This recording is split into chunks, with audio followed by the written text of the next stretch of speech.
Hello, welcome to Association Rockstars, where we hear about the journey and the insights of some amazing association executives building the industry of tomorrow. My name is Lowell Aplebaum. I'm the CEO of Vista, Cova, a company that partners with organizations on vision, strategy, and amazing governance practices. And it is my pleasure to have with me today, Melissa Garcia Cae. She is the Associate Executive Director of the Society for Neuroscience.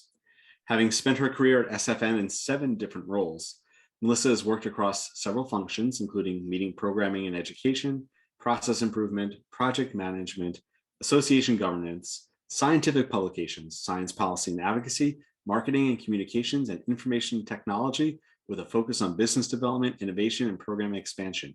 You should see the size of her business card. She currently sits on the CESSE board and is a 2016 recipient of the Association Forum USAE's 40 Under 40 and Association Trends Young and Aspiring Professionals Award. Welcome, Melissa. We're so happy to have you with us. Thank you. Happy to be here.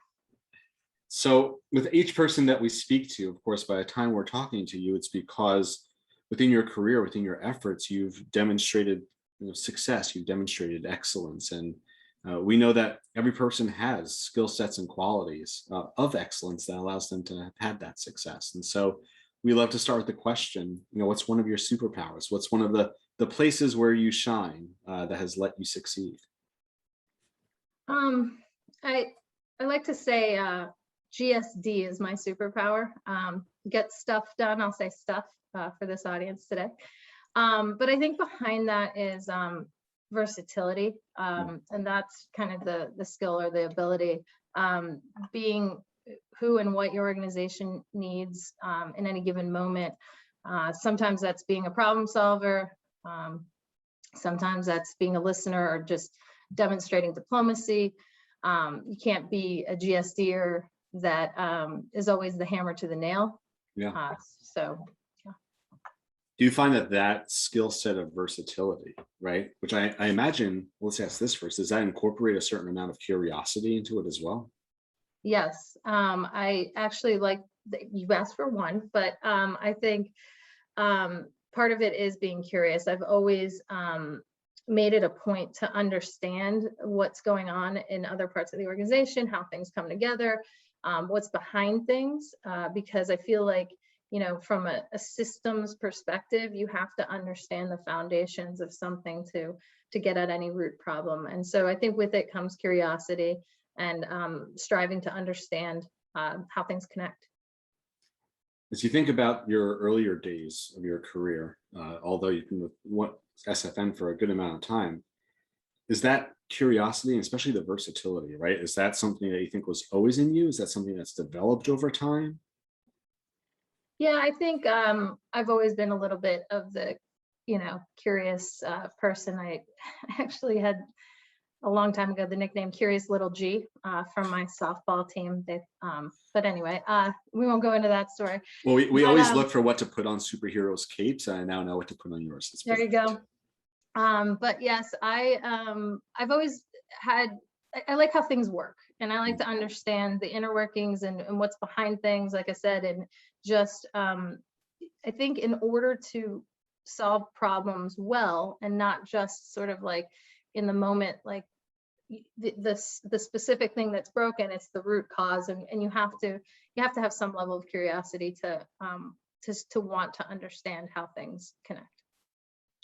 As you think about the teams that you've led over time, do you find that curiosity or the versatility, is that something that's inherent? Is that something you've been able to teach? Like, as you think about those that you've led as such a superpower of yours, how has that been part of your teams? Well, I think everybody brings different stuff to the table. If curiosity isn't your thing, or something that necessarily is inherent, I think when you're part of a team and you start to develop your role, and if you're a good leader, you identify people's strengths and sort of try to shape them into that. And you can't force someone to be curious or to want to do the same things that you find important or useful in any given time. But I think leveraging each team members' strengths and making sure that someone's attending to those areas and getting down to the core issues and so forth. I think that's the key. So as you've had a number of different teams over your time at SFN in your career, what's your methodology of how like you discover what someone's strengths are? Like, is there stuff you do in interviews, stuff along the way, right? Like you've been in so many different departments and have to oversee, like I imagine there's differentiated strengths that are needed. How do you figure out like the people you're supervising, what they are? It's a great question. I don't know that I have that I've ever really thought about it as like a, like I have a method that I could speak to, but I think listening is one of the most important things as a leader, and something that maybe over time I've developed better. When I was younger, I might have thought, okay, there's this way to do it and let's go, off we go, solve the problem, or, complete the project, fix the issue, whatever it is.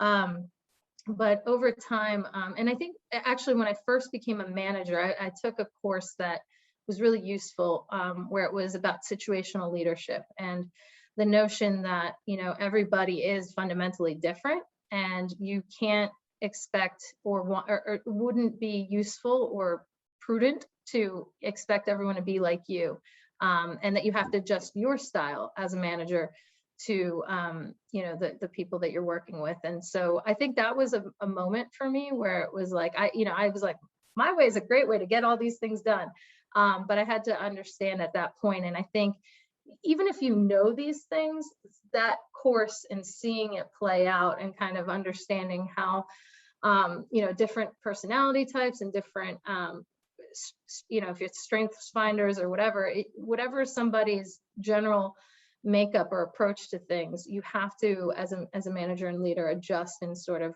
play to those strengths. So I think it's just listening and trying to understand what makes someone tick and what motivates them and what demotivates them, and just adjusting accordingly. Listening is a skill that I feel like in the leaders that we speak to is often cited. And I always love to just hear from each person, what is your approach to becoming a better listener, right? Like, especially as you're saying, like, that's something as you became manager, you had to like learn how to do it. Is there a method to the madness of better listening that you follow? I mean, I think it's likely different for everybody. For someone like me, I'm a talker, and I've always been one to sort of jump in with solutions to everything, always, right? And sometimes, and especially in my personal life at home, realizing and remembering that not everything's a problem and not everybody's always asking for your solutions. Sometimes people are just asking to be heard.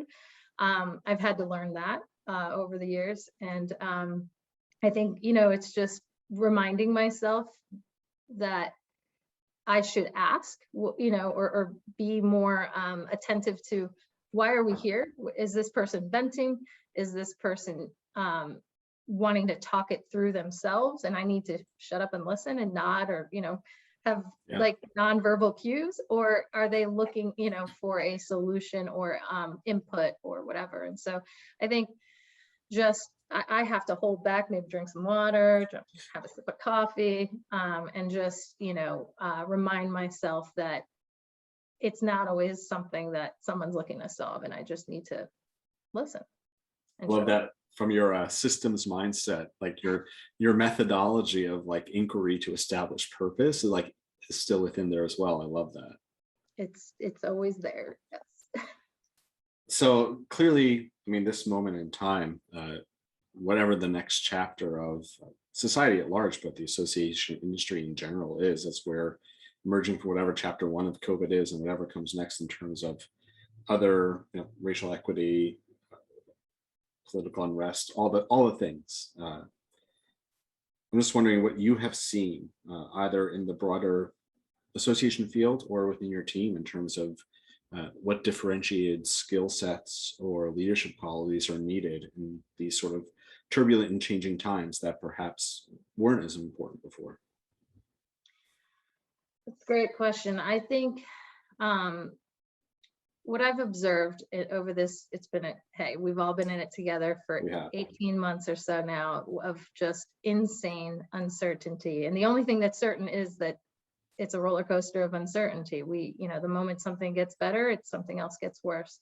Yeah. I think what I've picked up on is that remembering we're all in it together, remembering that not everybody deals with uncertainty as well as others, and people are always looking for something they can control or something that feels like stable ground. And unfortunately, we can't always promise that, right? And so let's not lie to ourselves, but at the same time, resilience and being honest as we can. Well, here's what we know, here's what we don't know, here's where we think we're going, but reminding people that we all have to be versatile and flexible here and adaptable, because as we put forth plans, there are factors outside of our control that are changing them as we speak. So it's really just a matter of encouraging people to give each other grace. We cannot be rigid. We have to be adaptable, and remembering when someone's having that moment to give them that moment and give them some grace and space. I love the empathetic point of view to that. That really feels like a quality that we want to see in many of our leaders. When you first got started in the association space, accident, on purpose? Did you fall into it? Totally accident. I didn't even know what an association was, to be honest. It was, I was fresh out of school, and I went to Positions Inc. or something on K Street. So there I am, 21-year-old me. I wanted a job, just something to get my feet wet for 1 year. That was it, 1 year. And, then I was probably going to do something with my languages and, hopefully do some travel and, something like that. And they gave me an interview with an association. It was the first and only interview I did. They offered me a salary. I said, no, I want more. They gave it to me. So I took it. And next thing you know, I had my first job, and it was at SFN. And it was, like I said, it was, well, I don't think I said it. It was 20 years ago. And it was, like I said, I didn't know what an association was. I had an idea about it, but I didn't fully understand what associations do and what they represent fundamentally. I thought nonprofit was do nice things, and I didn't really understand the other components of service. So what is it about, I'll say associations at large, well, you can talk about SFN specifically, but you stuck around for 20 years. What is it about this field, this industry, that has made you want to make this your profession? Well, it happened pretty early for me, I think, in that, with SFN specifically, I happened to be in the meetings department when I started, and SFN's meeting is huge. It's insane in terms of intensity and energy. And the first time I walked into the convention center and saw what was happening, I was just in awe of the energy in the room. And here are people that are presenting posters that 5-10 years from now become a treatment or could be a big discovery that lead to something that help Alzheimer's disease, Parkinson's disease, you name it. Everything is connected to the brain in some way. And so I felt like I hit the jackpot. Can you get bigger and better than neuroscience? I mean, at least this is my perspective in terms of, I loved the scientific notion of things, and I've never lost that passion for the mission and or just what we get to do. I mean, I've sat next to people who, they're like, oh, I won't be able to make it next week because I have to accept my Nobel Prize. It's like, okay, that's right. Cool. I had a conversation with a scientist yesterday for an organization we're doing strategy with, who were talking about the value of the organization. They're like, I find the journal highly valuable. That's where I published the paper that got me my Nobel Prize. I'm like, that's a great value proposition. Absolutely. The energy that you're talking about, that you went in and you experienced in the meeting, as things have shifted, many of them to virtual settings, have you found similar pockets of the same energy or similar energy in that space? I think you can do a lot with virtual meetings. I mean, we had to learn that pretty quickly. I mean, in terms of moving these large sorts of things to a virtual environment, you know, a lot of organizations had already been doing things, maybe at a smaller scale. I do think there is a little bit of loss of energy in that, you know, human interaction and the moment, that feeling on the poster floor. You're just not going to get that.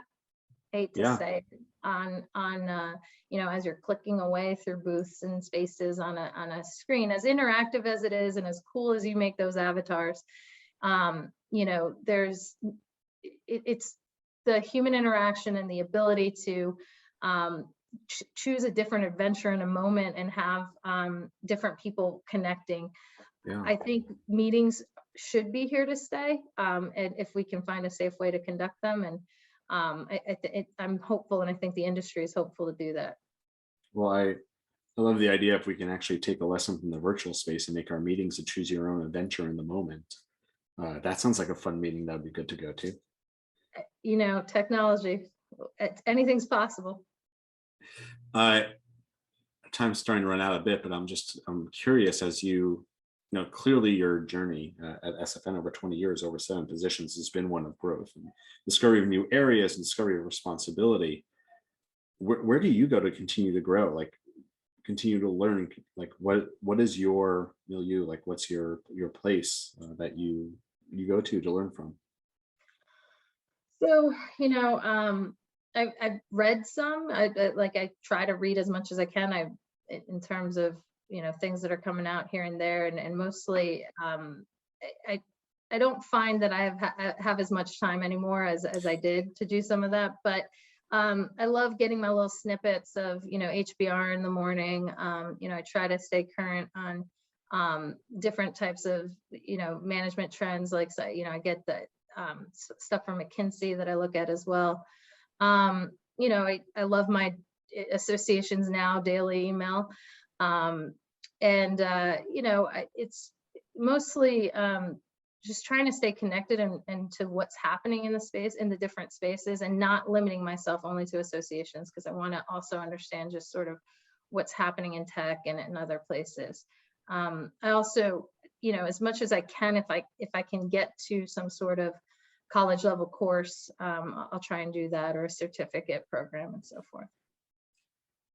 So last question, if you were meeting Melissa Garcia from 20 years ago today, oh Lord, okay, what advice would you give her about, right, like how to succeed and thrive in this field in the coming years?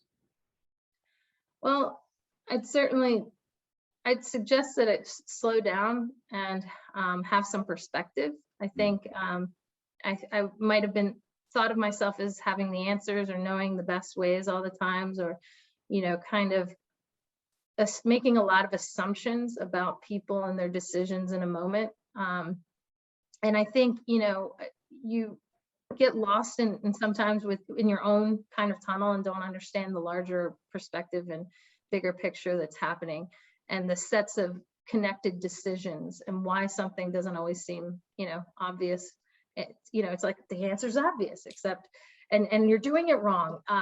That might have been me, you know, 20 years ago, and I'd give myself a little smack and say, take a step back, imagine this. And so, you know, and so I think perspective is one thing I would say, but the other, on a more positive note, I'd say keep having fun. I've always thought that if you're going to spend as much time as you do at work, which, you know, it's as much time as you sleep, basically, you might as well have fun doing it. Yeah. Well, both the perspective and the fun are, I think, good pieces of advice for all of us to think about and to hopefully put into our days, weeks, months, and year. As always, a pleasure to speak with you. Thanks so much for being on today.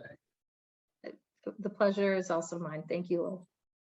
And thanks to Amy, who's been chatting with everyone in the side chat boxes, whether it's live or after, and to everyone who continues to be part of our community so that we can learn together and grow together.